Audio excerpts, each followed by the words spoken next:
been a warrior, a fighter, an old soul learning to master myself. Now it's time to give back, to give hope, for all to find their light. This is my story. Oh, and he's got it, and he taps. It is all over.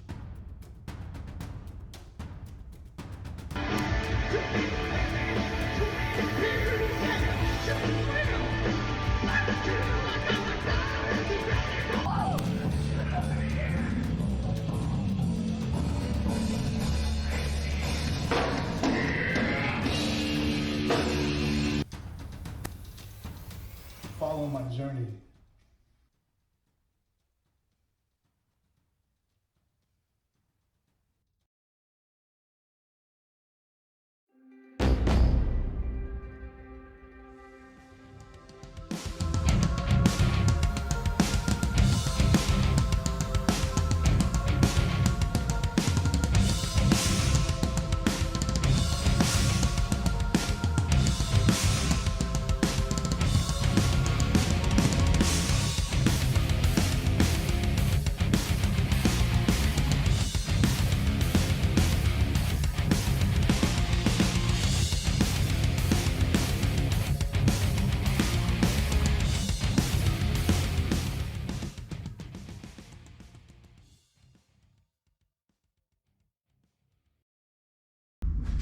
What's up, everybody? OUtlaw Shaman here. My name's Jackal, and we're with you with another exciting episode of course you know, the OUtlaw Shaman.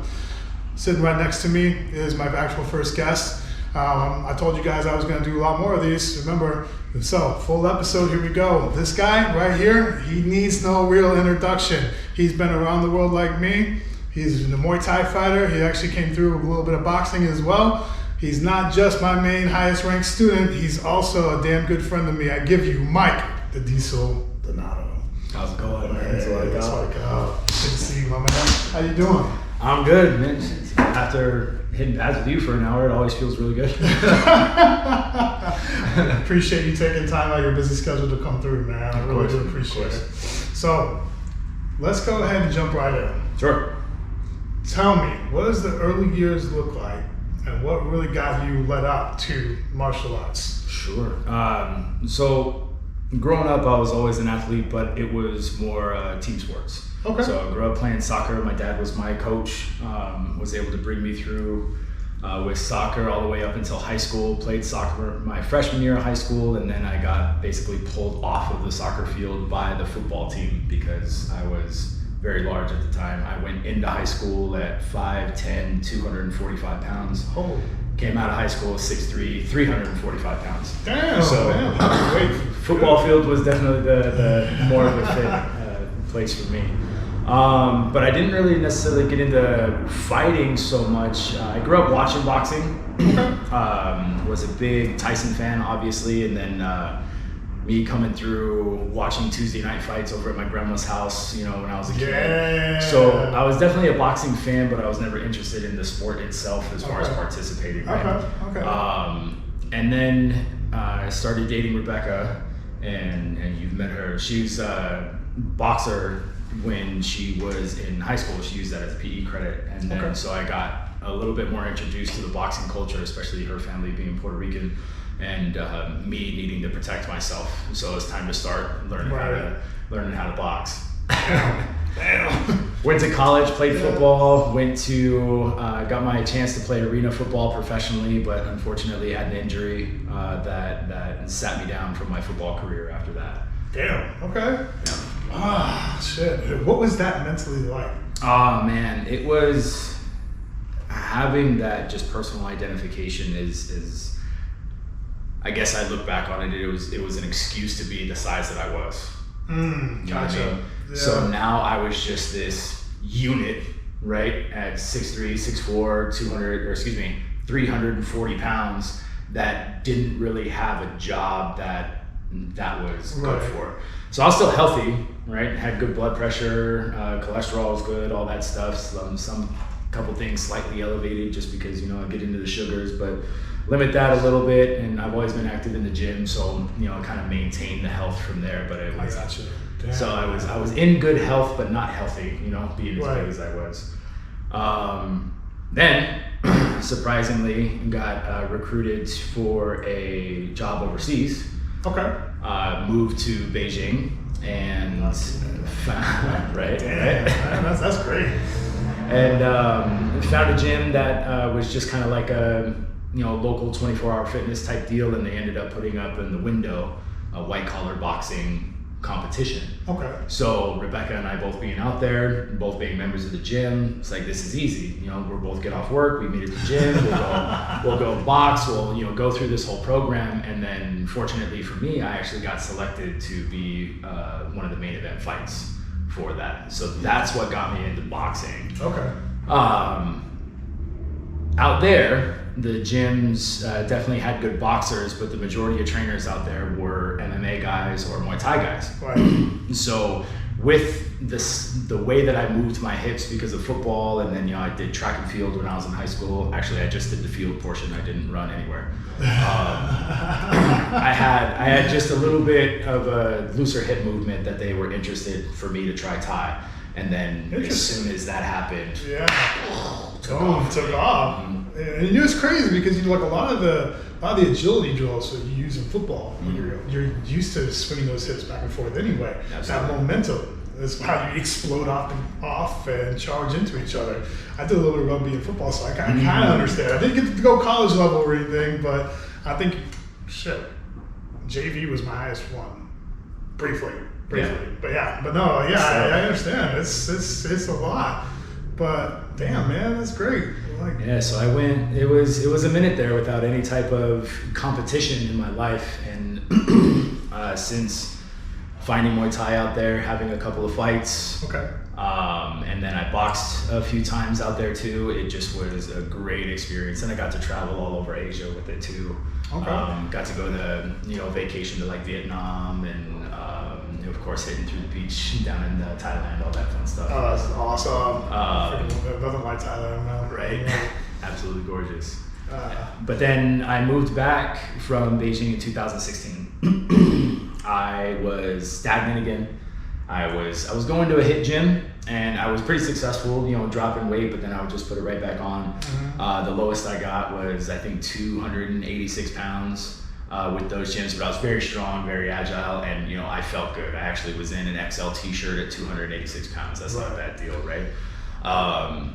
And then I got a pizza from a place down the street from my house, which is in the middle of, or right in between where I coach now at Odin's Halls and where we met. Okay, yeah. So I got a little 7-day free trial for that one, and I called the number for the Muay Thai program because I knew I needed to get back in and do something.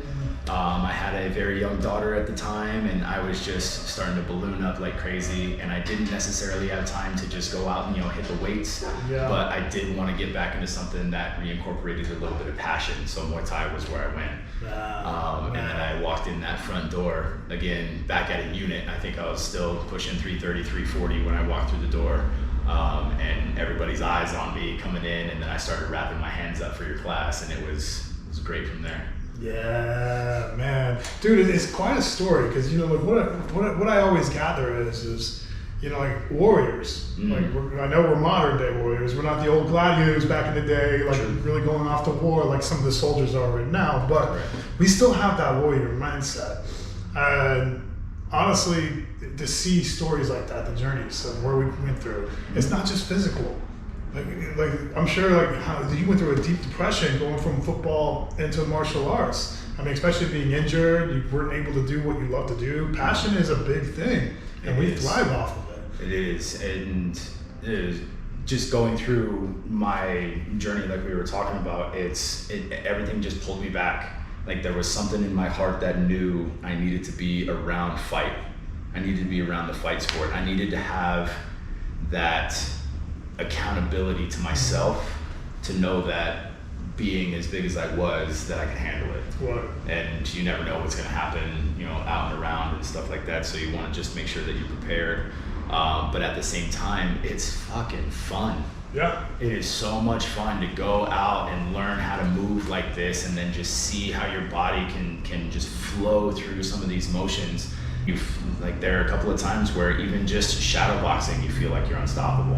And just to have that huge dopamine rush of like, yes, and when something finally clicks in your head, yes, and then being able to, when you awarded me the program, and finally and have that innate coaching ability, because I've coached football, I've coached a bunch of different sports, and now coaching the fight team on the Muay Thai standards at Odin's is it just to watch the light bulb moment. Like there's nothing, you're just proud, you're filled with pride, and somebody like finally understands what it is you're saying, or even if they get it on the first try, and then you're so excited because at the back end of it, it was your skills transferred into somebody else, and just being able to share that with anybody is an ecstatic feeling, and it brings you out of those depressive type feels.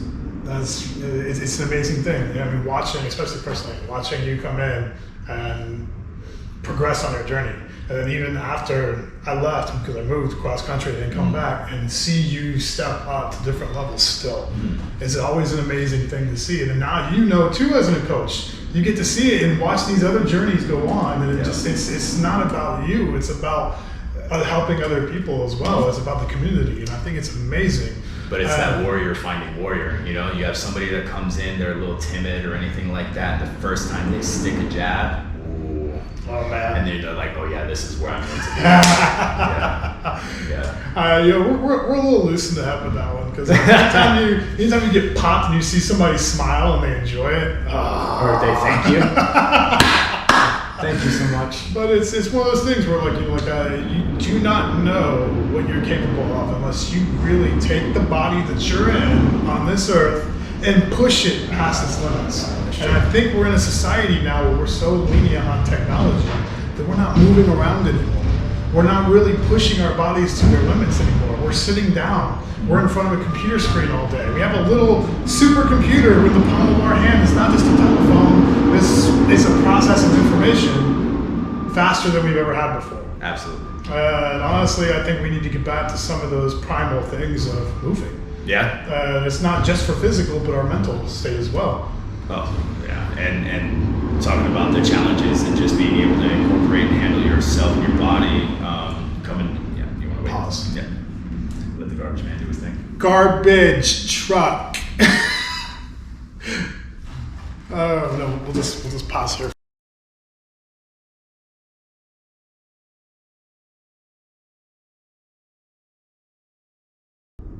And when you're thinking about handling yourself and talking about the benefits of going into a gym for stress relief or anything like that, or weight loss, whatever your goal ends up being, mine being weight loss because I didn't want to compete in an open class anymore. Yeah. I wanted to actually be in a weight class. It's been a little over 2 years and 125 pounds off.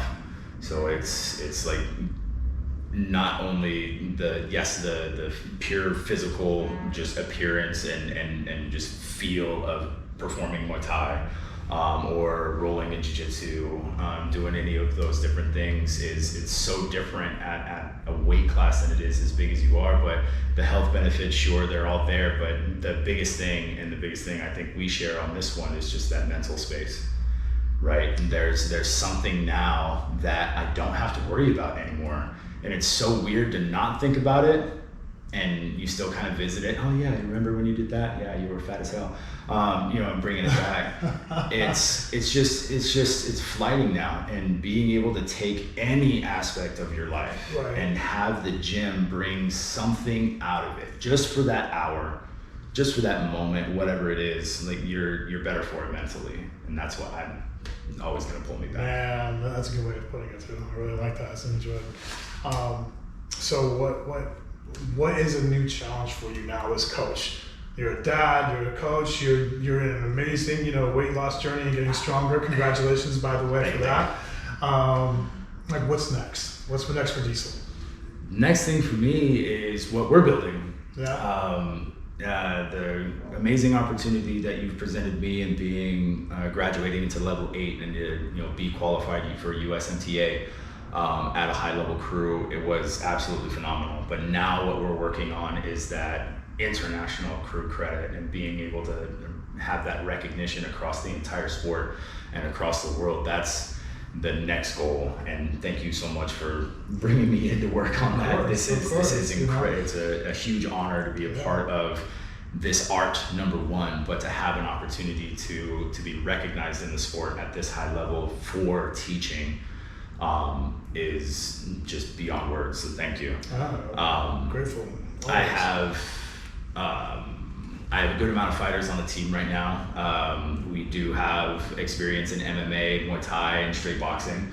All of them that are on the fight team are very interested, and 2025 looks like it's going to be a year for the Odin's fight team. We've got a couple of guys that are just testing the waters, that are pushing themselves really nicely, and they see the difference between my classes and camping for a fight. So competition style and competition training is completely different, and they notice that there's a completely different personality in that room from me, but that's what they need. Another example of this was just last night. It was phenomenal. I had one of my preteen students from the kids class. She's great in the fundamentals, but unfortunately in the kids class she kind of towers over everybody. A couple of people that she can work with to get some clean shots in, but it ends up just being kind of a letdown for her as far as a workout. So she can't push herself. Exactly. And then she didn't have just kind of like that want to either, and that's the biggest thing that you can never teach out of anybody is want to, right? Somebody can show up, go through the motions, but if they're not wanting anything out of their training, you're not going to get anything out of them. Never teach heart. But exactly, you cannot teach heart, can't teach want to, and it's her and her dad showing up last night, and I just had the biggest smile on my face. And your dad asked, would it be okay if she, tries the adult class just because of? And I said, yes, I 100% encourage this. And I looked her dead in the eye and I said, I am completely different in this class. You got to know that these are still children, but just much larger children. So the drive is going to be a little bit different. And she understood, and she absolutely did phenomenal. But at the end of class, she actually had a physical depletion. Right. But with that physical depletion that she wasn't getting from the other class, she had a huge smile on her face. Yes, I love it. That's exactly what I wanted to hear. That's the biggest thing. I love it. And I bet you that smile that you came in the beginning got even wider like the fucking Cheshire Cat. Yeah, right. That's for sure. So that's what's next as far as the sport goes for me. And just looking forward to what the fight team's going to do, and then the potential trip for us out to Thailand. Oh man, I love to hear it, because honestly, this journey for all of us is about mastering ourselves, and we do that through forms of martial arts. And because to us, it's also our own meditation. Mm-hmm. We go in there and let the whole world just all the problems just dissipate, and we get lost in our void of our martial art, and we come out clear-minded. Mm-hmm. It's a form of meditation. Yeah, that's the warrior in the garden. Yeah, rather than a gardener in a war. Mm-hmm. I'm like that every day, and the same vice versa. So, guys, if you're in the Las Vegas area and not only want to check out a great Muay Thai team, MMA team, and they have an amazing BJJ team coached by Steve Fica over there, please do not hesitate. Go up to Odin's Halls, check it out for yourself. Make sure you ask for Mike Diesel Donato. Hey, thank you for joining me again, my man. Seriously, it's always a pleasure. And we'll definitely have you back on the show. So hey, man. Thank you, man. Join us next time for Warrior Talks. I'm the OUtlaw Shaman. Boom. Dude. That was it.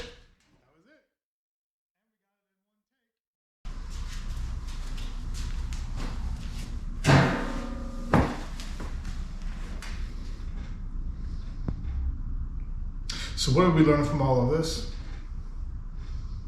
Warriors have a lot more than just physical aspects to themselves. And every single human being out there fights for something, makes a sacrifice. So warriors are a lot more than just the physical entirely.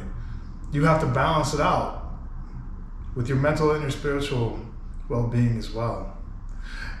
If you can balance that and you learn to master yourself, you go deeper to your true higher self. And that, my friends, is divine in itself. Also, I love helping people, and I know other people feels great when you help somebody else as well. So the giving aspect, the community aspect, the raising consciousness to other people is so much deeper. We're all connected. Honestly, to see other people succeed and to learn to master themselves and get on their own path, to see passion, to see creativity and the divine in everything. I love to see it. I got to see that through the course of other people's journeys, including Mike DiSoldonato, and I really thank him for coming out. This is the Outlaw Shaman, and this has been the Last Little Thoughts. I hope you've taken this journey piece by piece, day by day, moment by moment. I hope you dig deeper. I hope you go to the darkest places that you never wanted to see come to light, and you find your light based on that darkness. I'm the Outlaw Shaman. My name's Jackal. I'll see you next time.